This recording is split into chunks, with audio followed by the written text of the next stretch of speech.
بسم اللہ الرحمن الرحیم۔ فنعم المولا و نعم النصیر۔ رب اشرح لی صدری ویسر لی امری واحلل عقدۃ من لسانی یفقہوا قولی۔ اللہم صلی علی سیدنا محمد وعلی آل سیدنا محمد وعلی صحابہ وعلی ازواجہ اجمعین وبارک وسلم وصلی علیہ۔ الحمدللہ، اللہ تعالیٰ جل جلالہ کا لاکھ لاکھ شکر ہے کہ مالک الملک نے آج پھر ہمیں اپنی رضا کے لیے اپنی یاد میں محبت میں یہاں جمع ہونے کی توفیق اور موقع عطا فرمایا۔ لاکھوں اور کروڑوں درود اور سلام سرور انبیاء حبیب خدا حضرت محمد مصطفیٰ صلی اللہ علیہ وآلہ وسلم پر، جن کے طفیل یہ کرم ہوا۔ سامعین کرام، اللہ تعالیٰ نے قرآن پاک میں ارشاد فرمایا ہے، لا یستوی اصحاب النار اصحاب الجنہ اصحاب الجنۃ هم الفائزون۔ ہرگز برابر نہیں دوزخ کے رہنے والے اور جنت کے رہنے والے، اور جنت کے رہنے والے مراد پانے والے ہیں۔ مشرکین مکہ اور کفار مدینہ بار بار جب مسلمانوں سے یہ سنتے تھے کہ تم اچھے کام کرو، بتوں کی پرستش چھوڑ دو اور اللہ تعالیٰ اور اس کے رسول صلی اللہ علیہ وآلہ وسلم پر ایمان لے آؤ، اللہ تعالیٰ کے حکم کے مطابق زندگی گزارو، تم کو جنت میں داخل کیا جائے گا، اور اگر ایسا نہ کرو گے تو تمہارا ٹھکانہ دوزخ ہے۔ تو جواب دیتے تھے کہ کوئی بات نہیں، دوزخ میں جائیں گے یا جنت میں جائیں گے، لیکن اپنے مذہب کو نہیں چھوڑیں گے، اور کوئی فرق نہیں پڑتا۔ تو اللہ تعالیٰ نے یہ ارشاد فرمایا کہ کم بختو، اس بات کو معمولی نہ سمجھو، دوزخ اور جنت میں بہت بڑا فرق ہے۔ جنت میں رہنے والوں کی زندگی اور موت دوزخ میں رہنے والوں کی زندگی اور موت سے بہت مختلف ہے۔ جنتی تو وہ ہے جو اللہ تعالیٰ کو قبول ہو گیا، اللہ تعالیٰ سے جس کا تعلق ہو گیا۔ ایسے شخص کی زندگی بھی عجیب اور موت بھی عجیب، زندگی شان سے اور موت ایمان سے۔ اس کی زندگی تو اس تاریکی کی طرح ہے جس کا تعلق پاور ہاؤس سے ہو جاتا ہے، جس میں بجلی موجود ہوتی ہے۔ وہ تو ساری کائنات اس کی زندگی تو اس تار کی طرح ہے جس کا تعلق پاور ہاؤس سے ہو جاتا ہے، جس میں بجلی موجود ہوتی ہے۔ وہ تو ساری کائنات پر حاوی ہو جاتا ہے، اور حکمران ہو یا ہاتھی ہو، اس کے نزدیک ایک ہے، کوئی اس کو ہاتھ نہیں لگا سکتا، اور اسے اتنے فائدے ہیں کہ اس کو ہر کام میں استعمال کیا جا سکتا ہے۔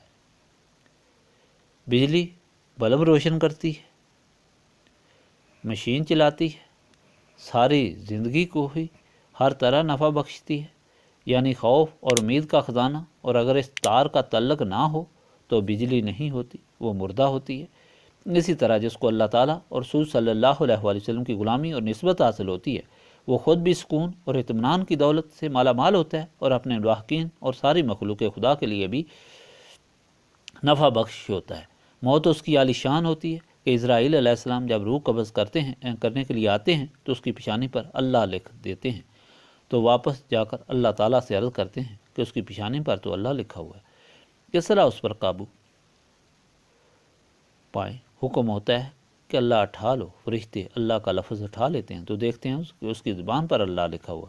پھر بارگاہ عزتی میں عرض کرتے ہیں، حکم ہوتا ہے کہ اسے بھی اٹھا لو۔ پھر اٹھانے کے بعد جب روح نکالنا چاہتے ہیں تو اس کے ہر ریشے میں اللہ لکھا ہوتا ہے، کیونکہ وہ ذاکر قلبی ہوتا ہے۔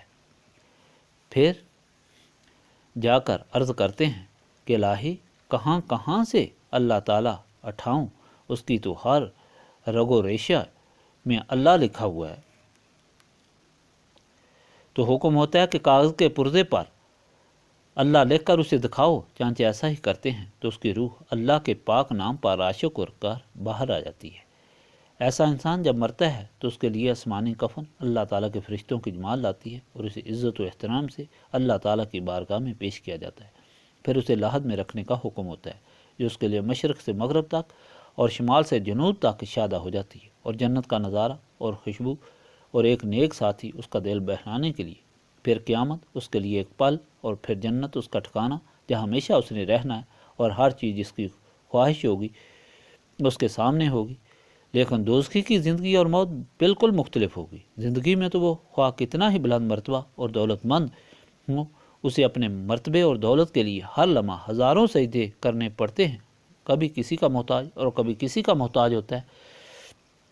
ہر چیز حاصل کرنے کے باوجود مضطرب اور پریشان ہے، بے سکون اور بے اطمینان ہے۔ سب سے بڑے بادشاہ، سب سے بڑے دولت مند کو دیکھ لیں کہ وہ اس زندگی کی تصویر پیش کرتا ہے جس میں دولت اور عزت اس کے لیے عذاب ہوتا ہے، اور جب وہ مرتا ہے تو سب چیزیں جو اس نے بڑی تکلیف سے حاصل کی ہوتی ہیں انہیں چھوڑ کر جانا پڑتا ہے۔ یہ عظیم مصیبت ہوتی ہے۔ پھر اس کی روح جسم میں چھپتی پھرتی ہے مگر اسے گھسیٹ کر نکالا جاتا ہے اور بدبودار کفن میں لپیٹ کر فرشتوں کے حوالے کیا جاتا ہے، جسے وہ پھر زمین میں پھینک دیتے ہیں، جہاں قبر دائیں بائیں اور سر سے پاؤں کی طرف ملتی ہے اور اس کو پیستی ہے، حساب لیتی ہے، جو عذاب عظیم ہوتا ہے۔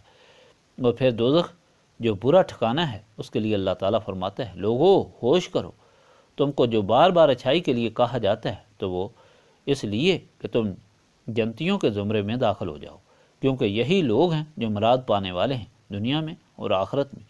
اور یہ محفل اسی لیے منعقد کی جاتی ہے کہ اللہ تعالیٰ کے پاک ناموں کے ذریعے اللہ تعالیٰ سے توفیق اور عمل مانگیں تاکہ اس زمرے میں داخل ہو جائیں۔ اب شروع کریں۔ بسم اللہ الرحمن الرحیم۔